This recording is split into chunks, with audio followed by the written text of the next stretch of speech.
नमस्कार दोस्तों, अब हम चर्चा करेंगे डेवलपमेंट ऑफ एजुकेशन अर्थात शिक्षा का विकास किस प्रकार से हुआ है, कैसी प्रक्रियाएं हुई हैं कि प्राचीन समय से लेते हुए वर्तमान समय तक शिक्षा के विकास में कौन कौन से पड़ाव और कैसी कैसी परिस्थितियां आई हैं कि वर्तमान समय में जो हमारी शिक्षा नीति है किस प्रकार से और उन परिस्थितियों से कैसी सीख मिली है और कैसे शिक्षा की व्यवस्था की जानी चाहिए। तो सबसे पहले हम आते हैं, देखिए शिक्षा की व्यवस्था इंडस सिविलाइजेशन सिंधु घाटी सभ्यता में शिक्षा की व्यवस्था, तो उसको हम आद्य इतिहास के अंतर्गत लाते हैं, प्रोटो हिस्ट्री के अंतर्गत लाते हैं कि जिसकी लिपि हमें समझ में न आए, पढ़ी न जा सके, तो उसे आद्य इतिहास कहते हैं। तो वहाँ तक हड़प्पा सभ्यता की शिक्षा व्यवस्था के बारे में जानना तो मुश्किल था क्योंकि उसकी लिपि ही समझ में नहीं आ रही थी, तो वहाँ की शिक्षा व्यवस्था कैसे मालूम चलेगी। तो हमें मालूम चलता है कि वैदिक काल में, वैदिक ईरा में शिक्षा व्यवस्था उत्तर वैदिक काल में गुरुकुल, आश्रम और मठों में शिक्षा दी जाती थी। गुरुकुल में यह होता था कि जैसे बच्चे लोग थे, विद्यार्थी अपने गुरु के आश्रम में, कुटिया में जाते थे और वहां पर जाने के बाद वो एक ब्रह्मचर्य का पालन करते थे। ब्रह्मचर्य के द्वारा अपने गुरु के यहाँ रहकर शिक्षा ग्रहण करते थे। तो वहां पर शिक्षा ग्रहण करने की तीन मुख्य सिद्धांत थे: श्रवण, मनन और निध्यासन। श्रवण का तात्पर्य है कि गुरु द्वारा दिए गए ज्ञान का वो श्रवण करें शांति से और उसके बाद उसका मनन करें। मनन का तात्पर्य है कि उनके द्वारा, गुरु के द्वारा दिए गए ज्ञान को वह चिंतन करें कि वह एम्पिरिकल लाइफ में, जीवन में उतारें कि कैसे यह जो है वो एक्सेप्टेंस, जिसे कहते हैं एक्सेप्टेंस, स्वीकारोक्ति, अपने व्यवहारिक जीवन से स्वीकारोक्ति करें। और उसके बाद निध्यासन का तात्पर्य 100% अपने जीवन शैली में उसे उतार लें, तो उसे निध्यासन कहते हैं। दोबारा रिपीट करते हैं। श्रवण का तात्पर्य होता है कि अगर गुरु शिक्षा दे तो उस शिक्षा को शांतिपूर्वक, ध्यानपूर्वक सुनने के बाद उसे मनन करें। मनन का तात्पर्य होता है कि उनके द्वारा दिए गए ज्ञान को एक बार चिंतन करें, मनन करें कि हमारे व्यवहारिक जीवन में ये अप्लाई हो सकता है कि नहीं अप्लाई हो सकता है। उसे वैज्ञानिक वितर्क से स्वीकारोक्ति अपने अंदर दे, उस ज्ञान को अपने अंदर स्वीकारोक्ति दे। और उसके बाद निध्यासन का तात्पर्य होता है कि अपने उस ज्ञान के तहत अपने जीवन को ढाल ले। जैसे ज्ञान रहता है, जैसे जो नॉलेज दिया जाता है, उसी नॉलेज के तहत अपने जीवन जीने की जो शैली होती है उसी प्रकार से ढाल ले। तो ये तीन सिद्धांत, श्रवण, मनन और निध्यासन, पहले की शिक्षाओं में, वैदिक काल में की शिक्षाओं में, गुरुकुल में, आश्रम में, मठों में दिए जाते थे। यह प्राचीन काल की बात है। और आते ही आते मध्यकाल में तुर्कों का, अरबों का, मुस्लिमों का आक्रमण हुआ, जिसके कारण जैसे तुर्क और अरबी मुस्लिमों का आक्रमण होते ही यहाँ की शिक्षा व्यवस्था बदल गई। बदलने का तात्पर्य है कि मदरसे स्थापित किए जाने लगे और वहां पर मुस्लिमों की शिक्षा का हस्तक्षेप होने लगा। किसमें? गुरुकुल शिक्षाओं में, जो गुरुकुल में शिक्षा दी जाती थी, आश्रमों में शिक्षा दी जाती थी, मठों में शिक्षा दी जाती थी। मठ का तात्पर्य होता है कि जहाँ पर बड़े बड़े मंदिर बने होते थे, उन मंदिरों में शिक्षा देने का जो व्यवस्था लागू की जाती थी, तो उन्हीं को हम मठ कहते हैं। आगे आते हैं। अब देखिए मध्यकाल के समय में, आगे ज्यादा हम आगे चले गए तो यहाँ पर आते हैं, देखिएगा जो है सुके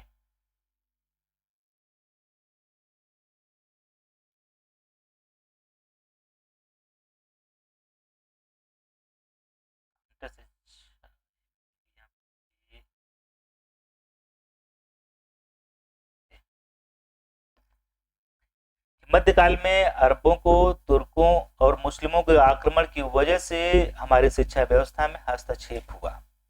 और शिक्षा व्यवस्था में हस्तक्षेप का कारण है कि यहाँ पर फारसी, उर्दू की शिक्षा व्यवस्था के लिए मदरसे स्थापित किए जाने लगे। कहीं कहीं तो हस्तक्षेप हुआ और उसके बाद 1700 जैसे अंग्रेज आए, पुर्तगाली आए, फ्रेंच आए, डच आए, तो इन्होंने भी शिक्षा, हमारी शिक्षा व्यवस्था की जो सिस्टम थी, प्रणाली थी, उसमें हस्तक्षेप किया।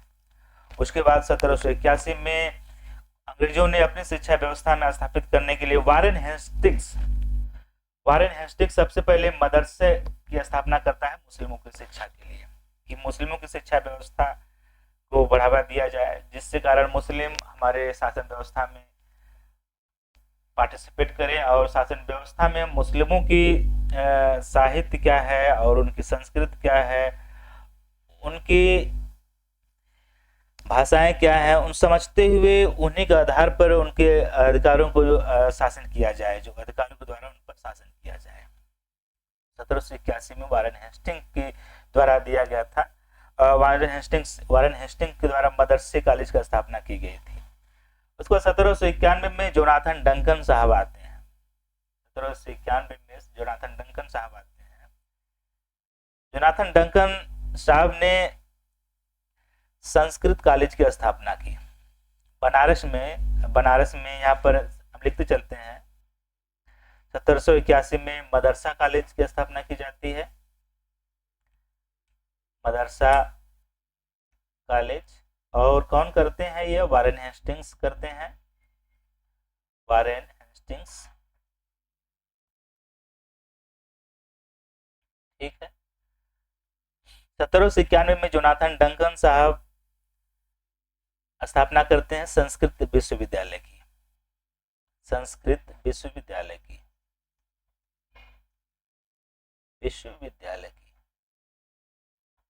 ठीक है, जिसमें शिक्षा दी जाती थी संस्कृत के बारे में, और हिंदू के जो प्रथा ग्रंथ थे उनके बारे में, और दर्शन के बारे में शिक्षा दी जाती थी। अन्य ग्रंथों के बारे में भी, अन्य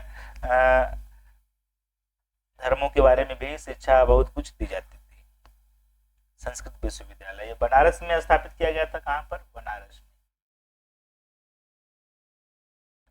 1800 में आते हैं। 1800 में लॉर्ड वेलेस्ली ने कलकत्ता में सैन्य और असैन्य अधिकारियों को शिक्षित करने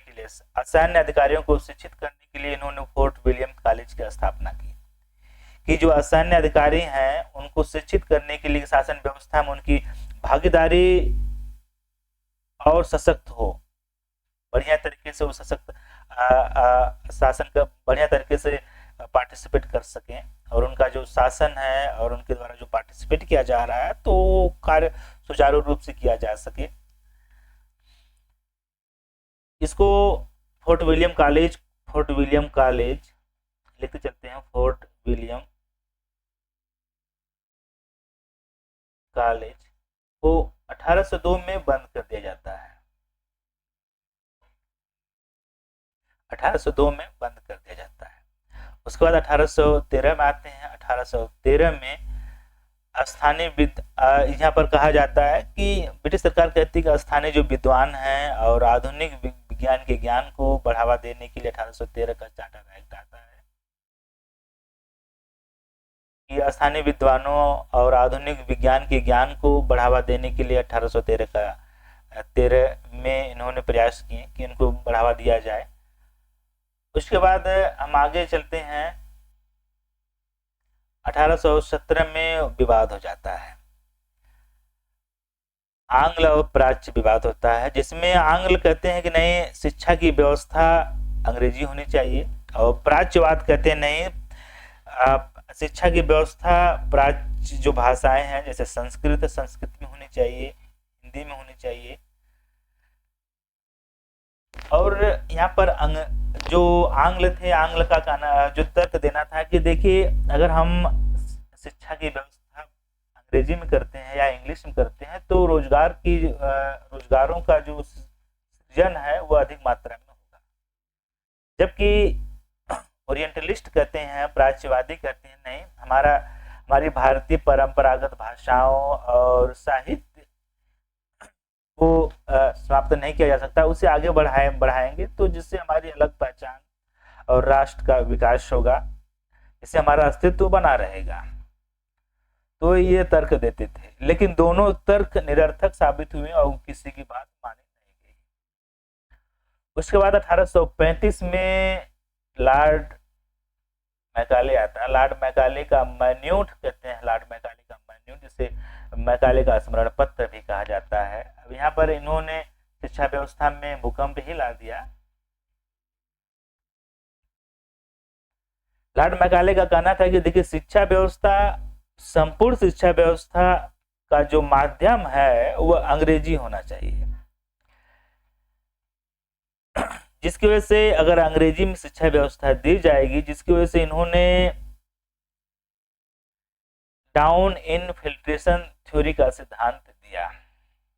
कहा कि देखिए, अगर शिक्षा व्यवस्था उच्च वर्गों को दी जाती है तो उच्च वर्गों को शिक्षा व्यवस्था दी जाएगी तो शिक्षा छनते छनते या उसका छनन के द्वारा निचले वर्ग या निचले वर्गों को तक पहुंचेगी शिक्षा व्यवस्था। जो अगर हम उच्च वर्ग को शिक्षा देते हैं तो ये शिक्षा व्यवस्था निचले तबके वर्ग को छन छन के रहेगी और वह उससे ग्रहण करेंगे, क्योंकि अगर शिक्षा व्यवस्था निचले वर्गों को दी जाएगी तत्काल में तो वो ग्रहण नहीं कर पाएंगे। तो इसलिए शिक्षा व्यवस्था उच्च वर्ग को दी जाएगी अंग्रेजी माध्यम में, और धीरे धीरे शिक्षा व्यवस्था छनते छनते निचले तबके वर्ग तक आएगी।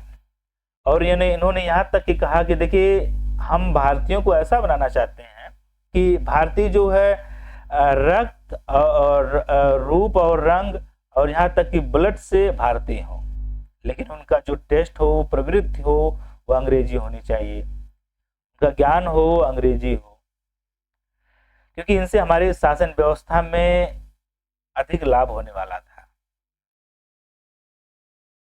इसके बाद थॉमसन का प्रयास आता है 1843-1853 में। देखिए, इन्होंने कहा कि नहीं नहीं नहीं, आप लॉर्ड मैकाले का जो लॉर्ड मैन्यूट्स था, लॉर्ड मैकाले का स्मरण पत्र वो गलत है, क्योंकि जो प्राथमिक शिक्षा व्यवस्था है, प्राथमिक शिक्षा व्यवस्था की भाषा क्षेत्रीय होनी चाहिए।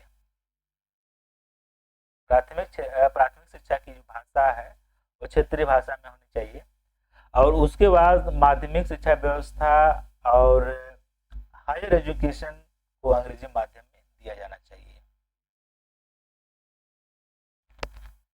खास बताते चलें कि इनसे कोई ज्यादा असर नहीं पड़ा सरकार पर, इनकी बातों को नहीं माने थॉमसन के प्रयास को, जबकि 1843-1853 तक इनकी सरकारों में चर्चा बनी रही और यहाँ तक कि कई स्कूलों में इन प्रयासों को भी लागू किया जाने लगा। थॉमसन के प्रयास से कई स्कूल और कॉलेजों में, प्राथमिक स्कूलों में वहाँ की जो रीजनल लैंग्वेज थी, देसी भाषा थी, उसमें शिक्षा व्यवस्था दी जाने लगी।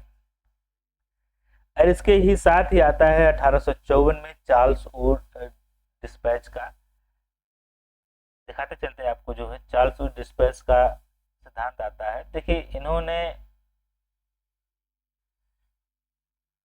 कहा कि देखिए, शिक्षा व्यवस्था का जो जिम्मेदारी है वो सरकार को वहन करनी पड़ेगी। चार्ल्स वुड डिस्पैच, इसे जो है भारतीय शिक्षा का मैग्ना कार्टा कहते हैं। हम क्या कहते हैं? भारतीय शिक्षा का मैग्ना कार्टा कहते हैं। याद करिएगा आप लोग, जो है भारतीय शिक्षा का मैग्ना कार्टा कहते हैं। भारतीय शिक्षा का मैग्ना कार्टा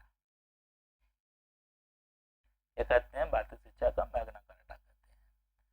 तो भारतीय शिक्षा का मैग्ना कार्टा कहते हैं, और इन्होंने कहा कि देखिए, जो शिक्षा व्यवस्था की जिम्मेदारी है या रुपए का व्यय है वो सरकार वहन करे, जिसकी वजह से सरकार इनके नियम को निगलेक्ट कर दी, और जिसकी वजह से इनको अधोगामी विप्रेशन का भी सिद्धांत कहा गया कि सरकार पर नकारात्मक प्रभाव पड़े, क्योंकि सरकार को व्यय करने की जिम्मेदारी सौंप दी। इन्होंने कहा कि इस उच्च शिक्षा, हायर एजुकेशन और स्कूल स्तर की शिक्षा, देखिए हायर एजुकेशन की जो शिक्षा है वो इंग्लिश में होनी चाहिए, और स्कूली स्तर की शिक्षा को इन्होंने कहा कि वहाँ की रीजनल लैंग्वेज है या क्षेत्रीय भाषा है, देसी भाषाओं में दी जानी चाहिए। इन्होंने भी जो थॉमसन के प्रयास में बातें बताई गई उसको यहाँ पर भी उन्होंने लागू किया, जबकि इन्होंने और कुछ प्रमुख बातें भी लागू की, हम आपको बताते चलते हैं कि व्यावसायिक शिक्षा में इन्होंने व्यावसायिक शिक्षा और वुमेन एजुकेशन, महिला शिक्षा, बिजनेस एजुकेशन और टेक्नोलॉजी एजुकेशन, तकनीकी शिक्षा में को बढ़ावा देने के लिए भी इन्होंने प्रयास किए। और इन्होंने यहाँ तक कि कहा कि सेकुलर ओरिएंटलिस्ट एजुकेशन होनी चाहिए, धर्मनिरपेक्ष प्राच्यवादियों की जो शिक्षा व्यवस्था है, प्राच्यवादियों को शिक्षा को बढ़ावा दिया जाए, प्राच्यवादियों को जो साहित्य है, उनकी परंपरागत प्रथाएं थी, उनकी साहित्य को बढ़ावा दिया जाए और धर्मनिरपेक्ष शिक्षा होनी चाहिए, जिसकी वजह से इसे भारत की शिक्षा का मैग्ना कार्टा कहा गया। ठीक है, इसके बाद हंटर शिक्षा का आयोग आता है, हंटर शिक्षा आयोग 1882 और 83 में। इस पर हम चर्चा करते हैं। यहाँ पर प्री एजुकेशन, प्राइमरी एजुकेशन, प्राथमिक शिक्षा को इम्प्रूवमेंट कहा गया कि इनको सुधार किया जाए, कि इसका कंट्रोल जिला बोर्डों को दिया गया, कि कंट्रोल वहाँ की जो नव गठित संस्थाएं थी जिला बोर्डों को, कि कहा गया कि आप प्राथमिक शिक्षा की जिम्मेदारी इनको दी जाए, सरकार को छोड़कर इनको दी जाए, जिला बोर्डों को दी जाए। और यहाँ पर शिक्षा व्यवस्था में सुधार किया गया कि प्राथमिक एजुकेशन को इम्प्रूवमेंट किया जाए और उसको विकास के लिए डेवलपमेंट किया जाए, तो फोकस किया गया। और यहाँ तक की जो लैंग्वेज थी, भाषा की बात थी कि वहाँ की भाषा हिंदी होनी चाहिए, रीजनल लैंग्वेज होनी चाहिए प्राइमरी एजुकेशन की। इन्होंने माध्यमिक एजुकेशन को 2 भागों में डिवाइड किया, कहा कि देखो माध्यमिक शिक्षा थी को एक साहित्यिक शिक्षा में और एक व्यवहारिक शिक्षा में बांटा गया। साहित्यिक शिक्षा का तात्पर्य है कि वहाँ की जो ओरिएंटलिस्ट एजुकेशन थी, प्राच्यवादियों की जो शिक्षा थी, उनको यहाँ पर लागू करने का प्रावधान किया गया, जबकि व्यवहारिक शिक्षा में व्यावसायिक शिक्षा और उनके रोजगार उन्मुख शिक्षा देने की बात की गई व्यवहारिक शिक्षा में। अगर आप क्लास ड्रॉप आउट करें प्राइमरी एजुकेशन के बाद, तो आप कहीं न कहीं अपना बिजनेस करके अपना जीवन यापन व्यतीत कर सकें। नेक्स्ट पे भारतीय विश्वविद्यालय अधिनियम 1904। अब देखिए यहाँ पर भारतीय विश्वविद्यालय 1904 में हम जैसे ही आते हैं, तो यहाँ पर कई भारतीय राष्ट्रवादी नेता क्रांतिकारी के रूप में उभर चुके थे, जैसे लाला लाजपत राय, बिपिन चंद्र पाल, बाल गंगाधर तिलक। तो ये सब जो है, ये लोग नेता बड़े बुद्धिजीवी भी थे और नेता भी थे और क्रांतिकारी भी थे। उग्रवादी दल के ये नेता थे, बिपिन चंद्र पाल, लाला लाजपत राय, बाल गंगाधर तिलक साहब। तो जैसे राष्ट्रवादी नेता उभर रहे थे, जिसकी वजह से राष्ट्र का जो आंदोलन था वो तीव्र गति पकड़ रहा था। और यहाँ पर लॉर्ड कर्जन आते हैं। लॉर्ड कर्जन ने कहा कि देखिए यहाँ पर अगर हम भारतीयों को एजुकेशन राष्ट्र उन्मुख शिक्षा देंगे, तो राष्ट्रवादी नेता का उत्थान होना, उभरना जाहिर सी बात है। तो उन्होंने कहा कि इस पर कठोर प्रावधान लगाया जाए कि राष्ट्रवादी शिक्षा को कम किया जाए। इसलिए गोपाल कृष्ण गोखले साहब जी ने कहा था कि यह राष्ट्र शिक्षा को पीछे की तरफ ले जाने वाला अधिनियम था 1904, भारतीय विश्वविद्यालय अधिनियम 1904 की बात कर रहे हैं। तो इसमें लॉर्ड कर्जन ने 5 लाख प्रति वर्ष व्यय करने की बात की इस एजुकेशन को बढ़ावा देने की, लेकिन वो कठोर प्रावधानों के तहत उसमें क्षेत्रीय सीमाएं निर्धारित की और क्षेत्रीय सीमाओं को निर्धारित करने का अधिकार भी गवर्नर जनरल को था।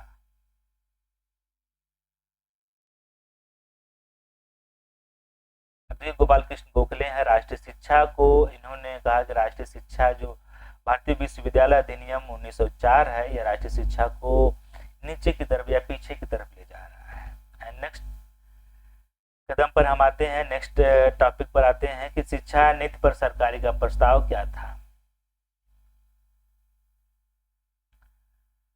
शिक्षा नीति पर सरकारी प्रस्ताव 1913 में आया कि एजुकेशन एलिमेंट्री जो एजुकेशन है वो आवश्यक कर दी जाए, लेकिन सरकार इसे अस्वीकार की, क्योंकि उन्होंने कहा कि नहीं, एजुकेशन अनिवार्य नहीं किया जा सकता, इसकी जिम्मेदारी हम नहीं ले सकते हैं।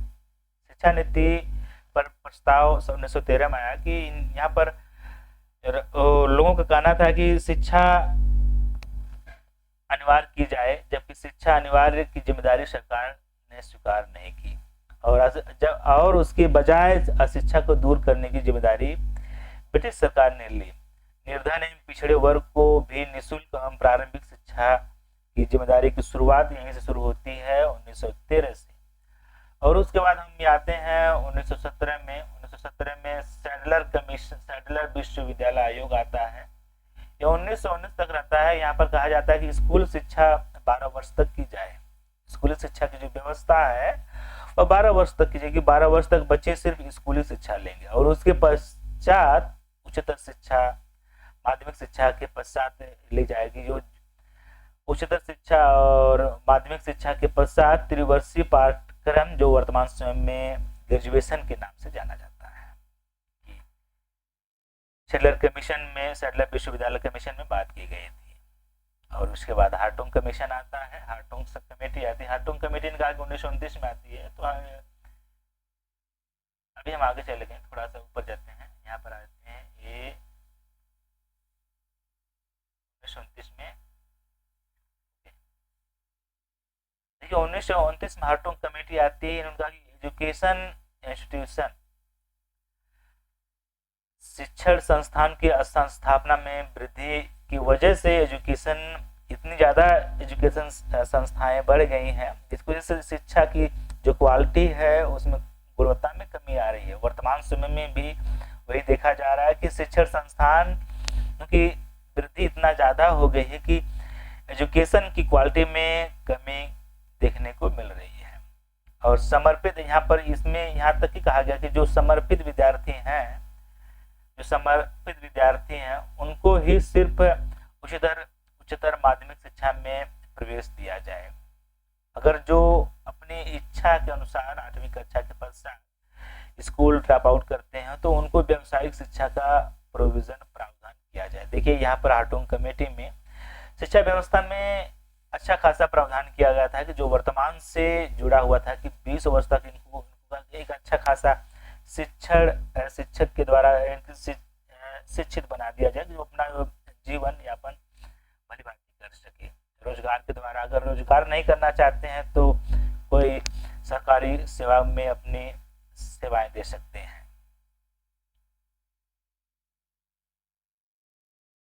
उसके बाद शिक्षा का सार्जेंट योजना आता है। शिक्षा का सार्जेंट योजना में देखते हैं, शिक्षा का सार्जेंट योजना 3 से 6, देखिए शिक्षा का सार्जेंट योजना 1944 में आता है। 1944 में, यहाँ पर राइट नहीं था, तो 1944 में आता है। तो 1944 में ये 3 से 6 वर्ष तक बच्चों को प्री प्राइमरी एजुकेशन दी जाए।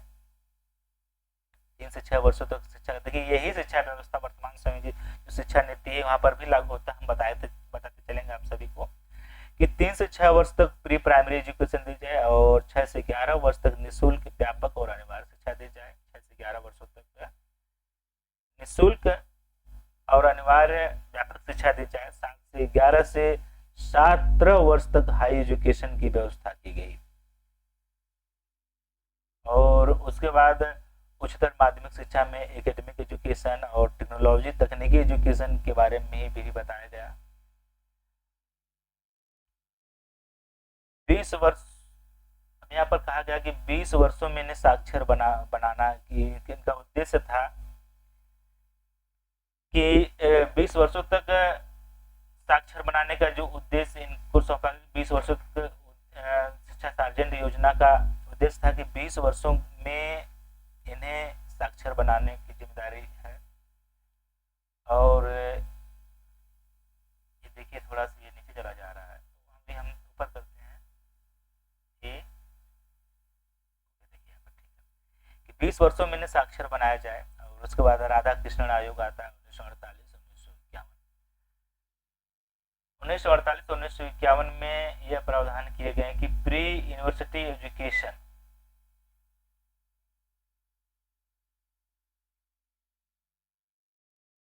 प्री यूनिवर्सिटी एजुकेशन,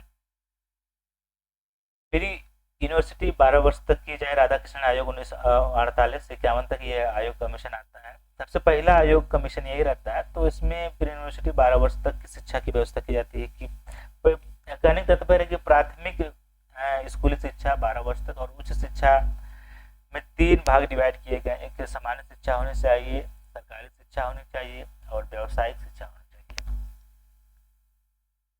सामान्य शिक्षा का तात्पर्य है कि आपको सबसे पहले जहाँ पर रह रहे हैं वहाँ की शिक्षा और वहाँ के लोगों के बारे में जानकारी, वहाँ की संस्कृति सभ्यता के बारे में जानकारी। उसके बाद सरकारी शिक्षा, सरकार की शिक्षा के बारे में, सरकार की कौन सी योजनाएं ला रही हैं और सरकार की योजनाओं में क्या क्या तथ्य शामिल हैं और क्या किस प्रकार से वो लाभदायक है।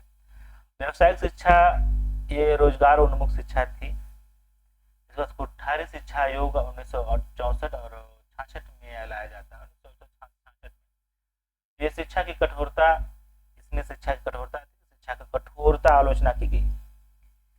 शिक्षा नीति को लचीला एवं बदलती परिस्थितियों के अनुसार और आवश्यकता पर बल दिया गया। कुठारी शिक्षा आयोग एक तरीके से वर्तमान की शिक्षा नीति बनाने में काफी हेल्पफुल साबित हुआ। उन्होंने कहा कि शिक्षा की कठोरता जो पहले थी उनकी कड़ी आलोचना की, ताकि ये जो पहले की शिक्षा व्यवस्था कटु व्यवस्था सही प्रकार से नहीं थी और वहाँ पर कठोर प्रबंध किए गए थे। जबकि अब जो शिक्षा नीति की लचीला बनाया जाए और बदलती परिस्थितियों तथा उनकी आवश्यकता के अनुसार पर बल दिया जाए।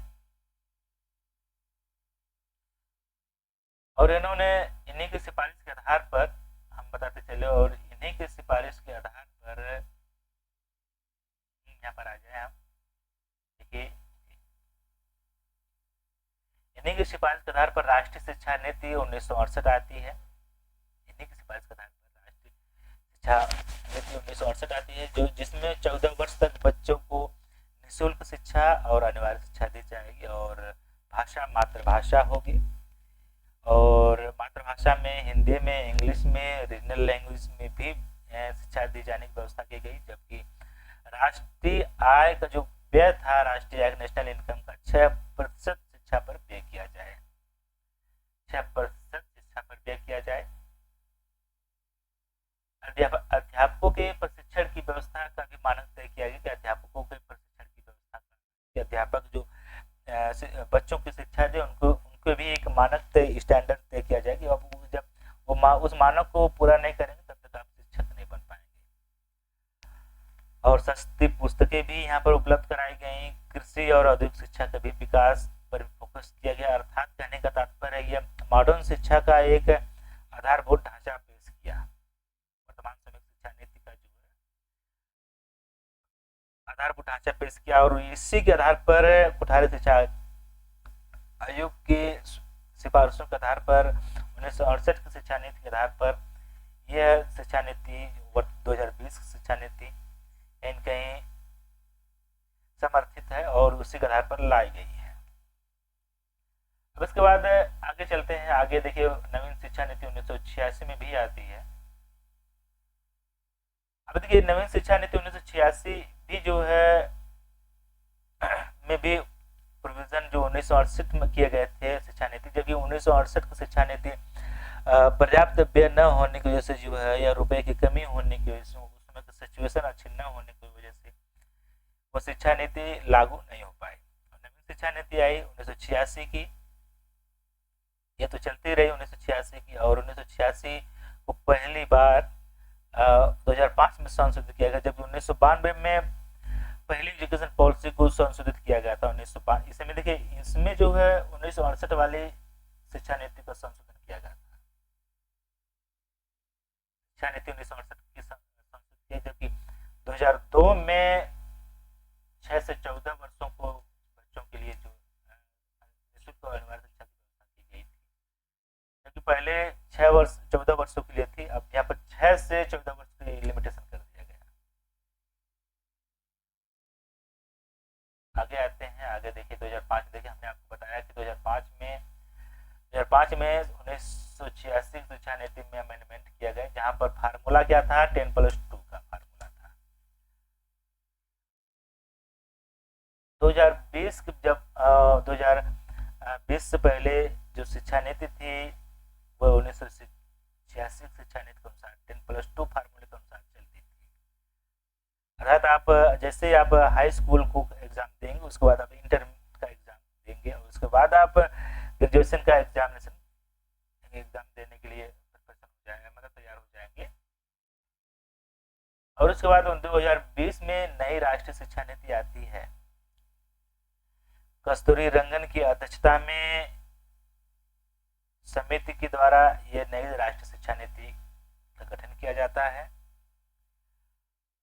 और यह शिक्षा नीति भारत सरकार की, हम बताते चले कि MHRD, अर्थात MHRD का तात्पर्य होता है कि मिनिस्ट्री ह्यूमन रिसोर्स डेवलपमेंट को बदलकर शिक्षा मंत्रालय कर दिया गया, एजुकेशन मिनिस्ट्री कर दिया गया। तो शिक्षा मंत्रालय के द्वारा ये कमेटी का गठन किया और ये कमेटी ये नई राष्ट्रीय शिक्षा नीति को पेश की। इसमें 5+3+3+4 फार्मूले का यूज किया गया। अब इसका मतलब क्या होता है, देखिए 5 वर्ष तक बच्चे मातृभाषा में शिक्षा ग्रहण करेंगे। 5 वर्ष तक बच्चे जो है मातृभाषा में शिक्षा ग्रहण करेंगे और उसके बाद हम ये मातृभाषा में शिक्षा ग्रहण करने के तात्पर्य है कि 3 वर्ष आंगनबाड़ी में और 2 वर्ष प्री प्राइमरी में एजुकेशन ग्रहण करेंगे और 3 वर्ष जो है प्रीपेटरी एजुकेशन। प्रीपेटरी एजुकेशन का तात्पर्य है कि 3, 4, 5 क्लास तक जो है प्रीपेटरी एजुकेशन रहेगा। ये जो आंगनबाड़ी और प्री प्राइमरी स्कूली शिक्षा दी जाएगी तो यहाँ पर एक मनोरंजन और खेल के रूप में भाषा और कौशल को विकास पर ध्यान दिया जाएगा। मस्तिष्क पर बर्डन बिल्कुल ना हो, इसलिए खेल के माध्यम से, मनोरंजन के माध्यम से उनकी भाषा शैली और कौशल के विकास पर जोर दिया जाएगा। वहीं पर प्री पेटरी स्टेज में उनकी भाषा और कौशल पर विशेष ध्यान दिया जाएगा कि उनकी भाषा अच्छी हो और उनका कौशल बढ़िया हो, उस पर विशेष ध्यान दिया जाएगा। अब उसके बाद तीसरे का फार्मूला है कि इसमें व्यावसायिक, इसमें कहते हैं 6 से लेते 6, 7, 8, मिडिल स्टेज में 6, 7, 8, 6 स्टैंडर्ड, 7th स्टैंडर्ड और 8th स्टैंडर्ड में बिजनेस या रोजगार उन्मुख शिक्षा दी जाएगी। और इसके बाद सेकेंडरी एजुकेशन में 9, 10, 11 और 12 को हम सेकेंडरी एजुकेशन कहते हैं। इसके बाद आप डिग्री धारक या हायर एजुकेशन ग्रहण कर सकते हैं। जैसे अगर आप हायर एजुकेशन में 1 वर्ष तक शिक्षा ग्रहण करते हैं, 1 वर्ष शिक्षा ग्रहण करते हैं तो आपको सर्टिफिकेट की प्राप्ति होती है। अगर 2 वर्ष शिक्षा ग्रहण करते हैं, सेकेंडरी एजुकेशन की बात कर रहे हैं, तो आपको डिप्लोमा प्राप्ति होती है। अगर 3 वर्ष शिक्षा ग्रहण करते हैं तो आपको डिग्री प्राप्त की जाने के प्रावधान किए गए हैं।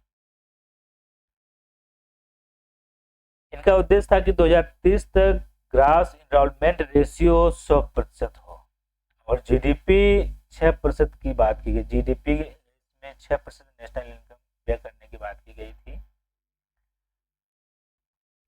जैसे हमने आपको सार्जेंट योजना 1944 की में बातें की गई थी, वही तथ्य यहाँ पर भी 6% जीडीपी में व्यय करने की बात की गई। और उच्च शिक्षा में ग्रास एनरोलमेंट रेशियो 50% 2035 तक लाने का बात है उच्च शिक्षा में। अर्थात उच्च शिक्षा में भारतीयों का नामांकन दर्ज कराने की बात 50% होनी चाहिए। ये सब बातें लाई गई हैं। और उसके बाद इसमें और कुछ तथ्य जोड़े गए हैं। जैसे अगर आप हाई स्कूल में इंटर किए, हाई स्कूल के बाद अगर अदर सब्जेक्ट लेना चाहते हैं तो आप, जैसे पहले ये होता था कि अगर आप साइंस बैकग्राउंड से, साइंस से लेना चाहते हैं तो सिर्फ साइंस ही ले सकते हैं, कॉम्बिनेशन बना। लेकिन इस समय आप साइंस के साथ आर्ट का भी कॉम्बिनेशन बना सकते हैं। अगर आप गणित के साथ बायो भी ले सकते हैं तो यहाँ, और बायो के साथ इतिहास, भूगोल, इन सब का भी कॉम्बिनेशन बनाकर भी ले सकते हैं। तो ये प्रावधान किए गए हैं। तो दोस्तों, ये शिक्षा व्यवस्था की स्टैंडर्ड प्रणाली थी, शिक्षा व्यवस्था कैसे कैसे विकास की है, कहाँ से कैसे बसे आई, तो ये चर्चाएं हमने आपके समक्ष प्रस्तुत की। अब हम मिलेंगे अगले टॉपिक में, तब तक नमस्कार, बाय।